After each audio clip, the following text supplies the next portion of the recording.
बिस्मिल्लाहिर्रहमानिर्रहीम। गुनाह पर नदामत गुनाह को मिटा देती है, नेकी पर गरूर नेकी को तबाह कर देता है।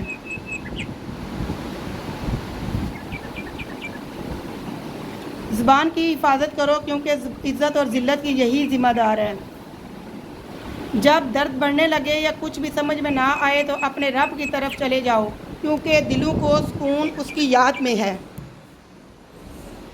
मैंने गलती की, उसने पर्दा डाला, मैंने सजदा किया, उसने थाम लिया।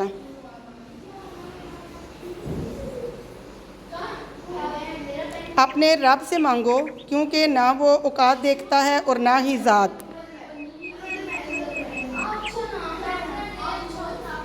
तेरी कुदरत को मैं समझूं, मेरी औकात नहीं या रब, मुझे सब कुछ अता करना, बस एक गुमराह ना करना। ज़ुबान का वज़न बहुत ही हल्का होता है, मगर बहुत कम लोग ही संभाल पाते हैं। अल्लाह का जिक्र करते रहा करो, चाहे घर में हो या रास्ते में, क्योंकि जिस चीज़ के सामने अल्लाह का जिक्र करोगे, चाहे वो पत्थर हो, फूल, दरख्त या कुछ भी हो, क़यामत के दिन गवाही देगी कि या अल्लाह तेरा बंदा तेरे जिक्र में मशगूल रहता था। लड़की का लिबास कितना ही महंगा और उम्दा क्यों ना हो, अगर उसमें दुपट्टा ना हो तो अधूरा सा लगता है। औरत को ऐसा जेवर नहीं पहनना चाहिए जिससे आवाज़ पैदा हो।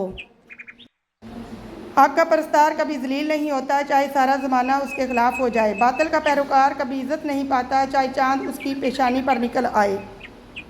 हज़रत आयशा सदीक़ा ने फरमाया, सच्चाई की मशल से फ़ायदा उठाओ, ये मत देखो कि मशल बरदार कौन है।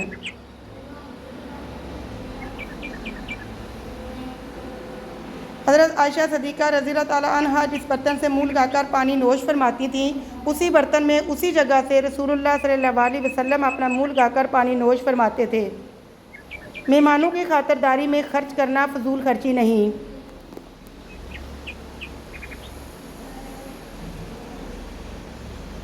हज़रत आयशा फरमाती हैं, सदका को हकीर ना जानो, क्योंकि इसका एक दाना भी क़यामत के दिन पहाड़ जितना वज़न रखता है।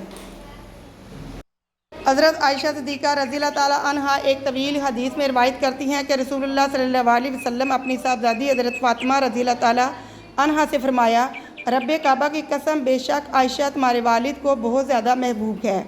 अगर आपने अभी तक हमारे चैनल को सब्सक्राइब नहीं किया तो सब्सक्राइब कर लीजिए, ताकि हमारी हर नई आने वाली वीडियो का नोटिफिकेशन आपको मिलता रहे। Thanks for watching. अल्लाह हाफिज़।